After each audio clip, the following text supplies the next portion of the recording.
जय हिंद साथियों। एक खबर बढ़ी है कि यूएन ईरान पर न्यूक्लियर अटैक करने जा रहा है। इस खबर का हमसे आपसे क्या लेना देना है और कितना ही घातक परिणाम है इसका, आज थोड़ा इस पे चर्चा करने का जी कर रहा है। साथियों, कुछ दिन पहले मैंने देखा था कि एक घर में गैस सिलेंडर फटा और अड़ोस पड़ोस के 4-5 घर उसमें तबाह हो गए। पटाखा बनाने वाले घर जब एक दबते हैं तो पूरी की पूरी कॉलोनी साफ हो जाती है। इसी तरीके से एशिया महाद्वीप में रहने वाले हर देश न्यूक्लियर बम की चपेट में आएंगे ही आएंगे। कम से कम वो तो जिनकी सीमाएं एक दूसरे से सटी हैं वो ज्यादा आएंगे। अगर गलती से भी ईरान पर परमाणु हमला होता है तो उसका सीधा सा खामियाजा ईरान के साथ साथ पाकिस्तान और भारत को भी भुगतना ही पड़ेगा। इसलिए ये कहीं से भी अलग चुप होकर बैठने की चीज नहीं है। कहीं ना कहीं हम सभी को ये चीज देखना पड़ेगा कि परमाणु युद्ध न हो। अभी तक ये नहीं समझ में आया कि ये युद्ध हो क्यों रहा है। कहा गया कि ईरान परमाणु कार्यक्रम बढ़ा रहा है और परमाणु हमला कर सकता है। वो कर सकता है, बढ़ा रहा है। अगर उसके पास आज परमाणु बम होते तो अब तक वो मार के खत्म कर दिया होता। एक बात तो साफ है कि उसके पास अभी परमाणु बम नहीं है, पहली चीज। दूसरी चीज, डिप्लोमेट का इस्तीफा सफा साहब का कि परमाणु हमले की साजिश रची जा रही है। इतनी बड़ी बात आने के बाद कौन सा देश जिसको ये पता हो कि उसके ऊपर परमाणु हमला होने वाला है और उसके पास परमाणु हथियार हो तो वो प्रयोग नहीं करेगा? होता तो कर देता। कहीं ना कहीं आज विश्व बिरादरी को ये चीज ध्यान रखना पड़ेगा कि कुछ भी करके इस युद्ध को रोके। युद्ध स्वयं एक समस्या है, किसी समस्या का समाधान नहीं। और युद्ध का लाभ चंद गिने चुने नेता और पूंजीपति उठाते हैं। मरता हर देश का आम आदमी ही है, चाहे वो भारत का हो, चाहे वो चीन का हो, चाहे पाकिस्तान का हो, चाहे बांग्लादेश का हो, चाहे ईरान, इराक या कहीं का भी। यहां तक कि अमेरिका का भी आम आदमी ही पिसता है हर युद्ध में। कौन चाहता है कि जो टैक्स के पैसे वो दे रहे हैं वो किसी युद्ध में लगे? कोई नहीं चाहता। हर कोई शांति चाहता है। युद्ध वही चाहते हैं जिनके पास असीमित दौलत और असीमित पावर है। दुनिया को इस दिशा में सोचना पड़ेगा। असीमित दौलत और असीमित पावर किसी के पास भी न हो, इसकी व्यवस्था करनी पड़ेगी। एक ऐसा लोकतांत्रिक ढांचा लाना पड़ेगा कि असीमित पावर की चीजें समाप्त हों, असीमित दौलत की चीजें समाप्त हों। एपस्टीन फाइल में हमने देखा कि असीमित दौलत क्या क्या गुल खिलाती है और उसका दंड सिर्फ और सिर्फ लोअर मिडिल क्लास को भुगतना पड़ता है।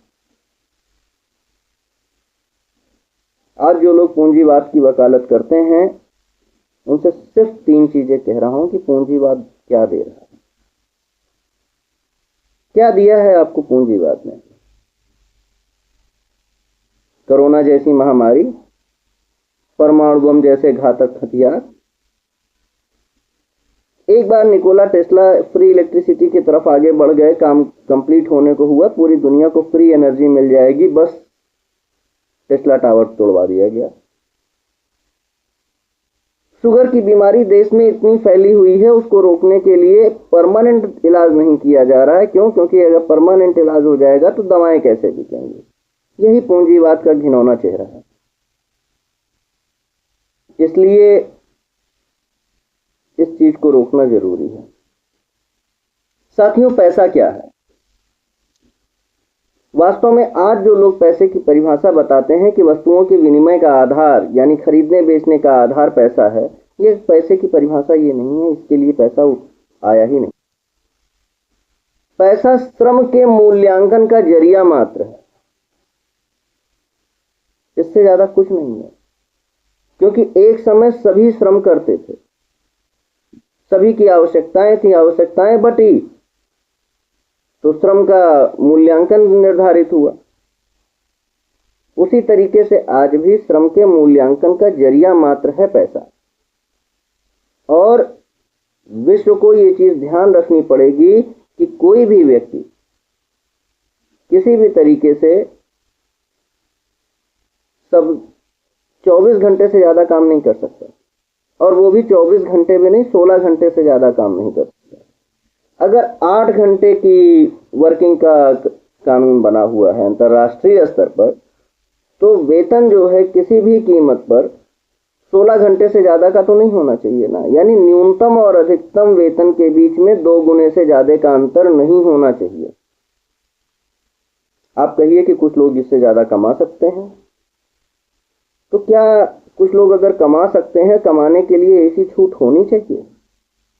क्या किसी व्यक्ति को ऐसी छूट होनी चाहिए कि कोई वायरस बनाए और पूरी दुनिया में फैला दे और उसके बाद उस वायरस की एंटीडोज बेचकर पूरी दुनिया की दौलत इकट्ठा कर ले? हो रहा है ना, हो सकता है। क्या ये छूट होनी चाहिए? मुझे नहीं लगता और आपको भी नहीं लगता। इसलिए पूंजीवाद की अंधी दौड़ में मत भागिए। आज अपने हिंदुस्तान की बात करूं तो उन गांवों को जाकर देख लीजिए जिन गांवों के बच्चे पूंजीवाद के दौड़ में भागते चले गए, और बुजुर्गों की हालत क्या है। हर गांव की कहानी यही है कि जो सबसे बड़े घर थे या तो खंडहर हो गए हैं, या एकदम जीर्ण अवस्था में हो गए, या बहुत शानदार भी हैं तो भी उसमें रहने वाले केवल कुछ बुजुर्ग बचे हैं। यही पूंजीवाद की सच्चाई है। और जो बच्चे बाहर रह रहे हैं वो भी खुश नहीं रह पा रहे हैं। सुबह 7 बजे से रात के 10 बजे 11 बजे तक का वर्किंग, उसके बाद दारू पी के सो जाना। और संस्कारों की इस तरीके से हत्या हुई है कि मानवता अपने आप को छुपाने के लिए जगह नहीं पा रही है। ये अंधी दौड़ रुकनी चाहिए। इस अंधी दौड़ का कुछ हला भला नहीं होने वाला, और इसको रोकने का एक ही तरीका,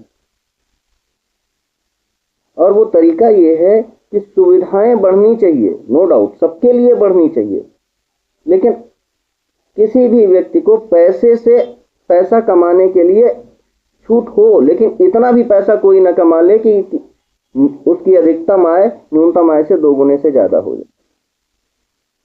आपके पास अगर पूरे हिंदुस्तान के खेत हो जाएं तो बाकी के लोग कहां जाएंगे?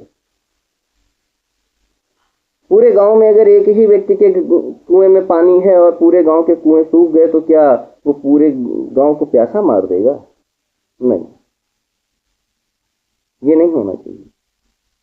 क्योंकि आपने कहा कि आपके पास बुद्धि है, तो बुद्धि या बल समाज के भले के लिए प्रयोग होने लायक चीज है, समाज का शोषण करने के लायक नहीं। अगर आप बुद्धि के दम पर किसी को गुलाम बनाने की कोशिश करते हैं और वो शारीरिक बल पर आपकी बुद्धि को मारकर आपको गुलाम बनाने की कोशिश करेगा, तो क्या कहेंगे?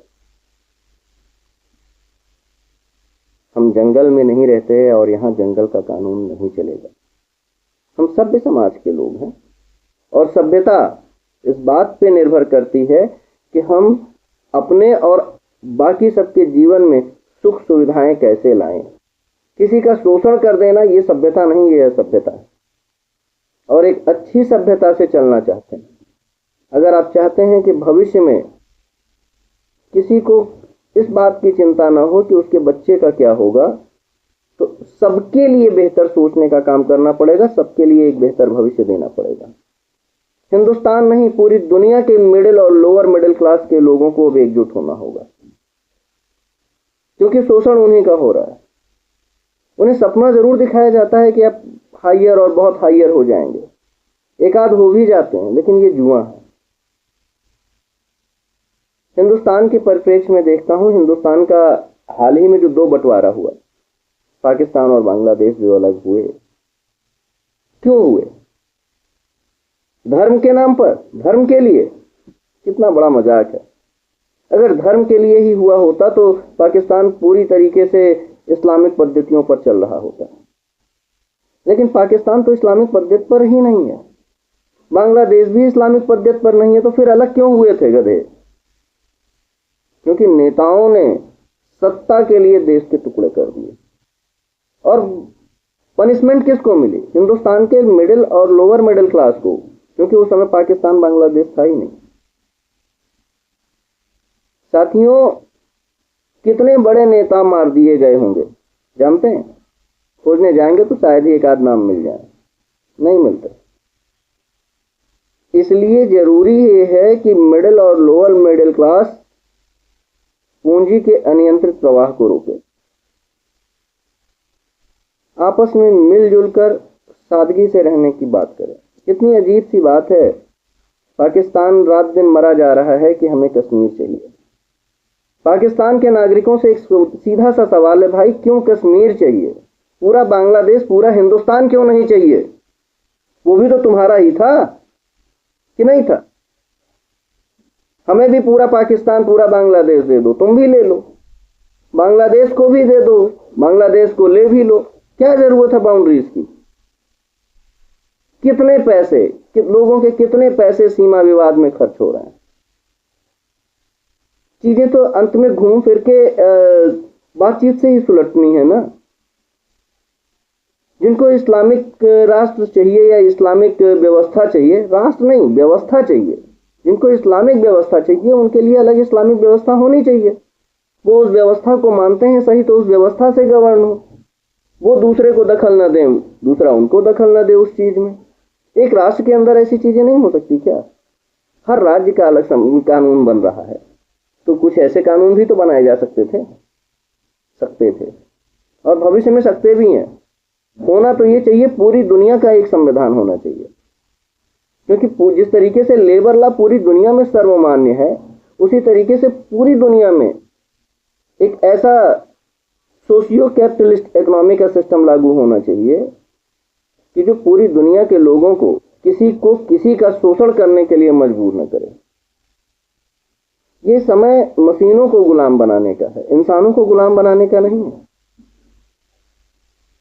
और प्रार्थना करता हूं विश्व की माताओं और बहनों से, इस विश्व की शांति आपके हाथ में है।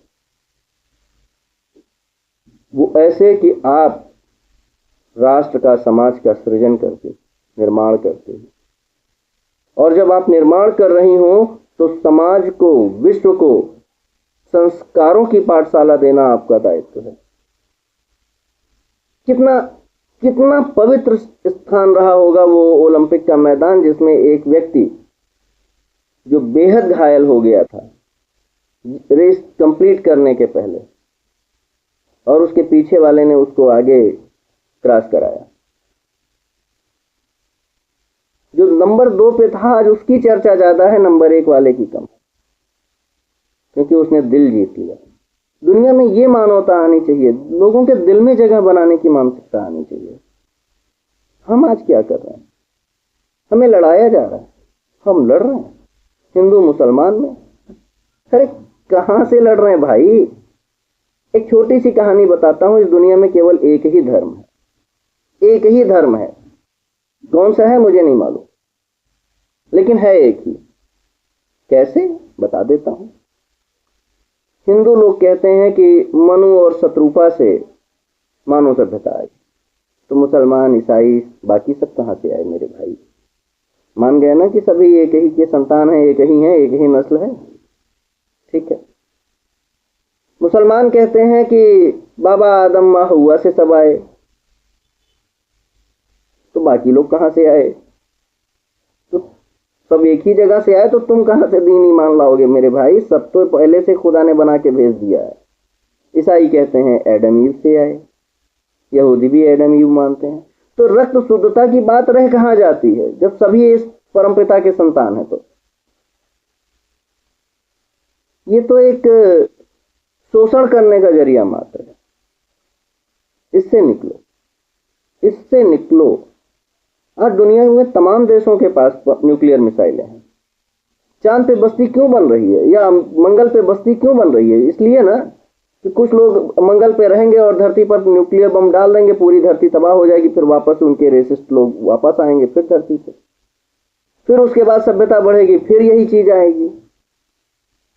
क्यों नाश करना किसी चीज का? प्यार से नहीं रहा जा सकता क्या? रहा जा सकता है भैया प्यार से। हम सबके अंदर दया, करुणा, शील, स्नेह सब है, सबके अंदर है, और नहीं है तो लाना पड़ेगा। करके देखिए कितना सुख मिलता है। जो सुख आत्म शांति में है वो सुख किसी और चीज में नहीं है।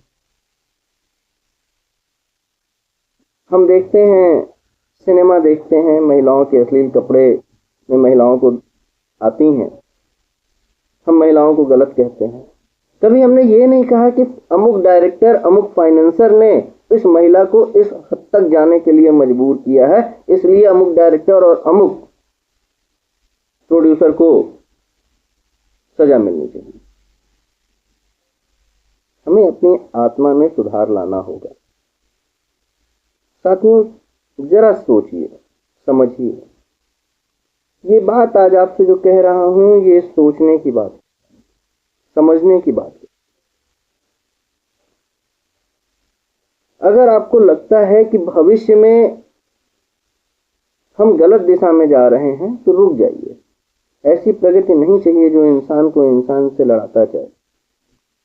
रुकिए, ठहरिए, सोचिए और फिर आप सही दिशा में चलिए। ये कहाँ का तरीका है कि जब से बिस्लेरी की बोतल आई, हिंदुस्तान की पूरी जमीन पर कहीं भी मीठा पानी पीने को नहीं मिल रहा है। उसके पहले हजारों साल तक रहा, अचानक से खत्म हो गया। नहीं, ये साजिश है। ये साजिश है बिस्लेरी की बोतल बेचने के लिए। मैंने बिस्लेरी यहाँ पर पानी बेचने की कंपनी का नाम मात्र है, ऐसी बहुत सी कंपनियां हैं, एक्वाफिना और वे। यहाँ नाम को लेके मत सोचिएगा। ये मैं उस कल्चर की बात कर रहा हूँ जहाँ पे पानी बेचने की बात आ रही है। ठीक नहीं है ये। कहीं ना कहीं हमें रुकना पड़ेगा। हमें मानव कल्याण, सबके कल्याण के लिए सोचना पड़ेगा। समय किसी का एक जैसा नहीं रह सकता। धीरूभाई अंबानी ने कभी सोचा होगा कि उनका एक बेटा मुफलिसी में जिएगा? ये समय है भाई, कब किस पर कौन सी बिजली टूट पड़े कोई नहीं जानता। इसलिए एक ऐसा प्लेटफॉर्म बनाना पड़ेगा कि चाहे जैसी बिजली टूट पड़े लेकिन हर कोई सुख से जी सके।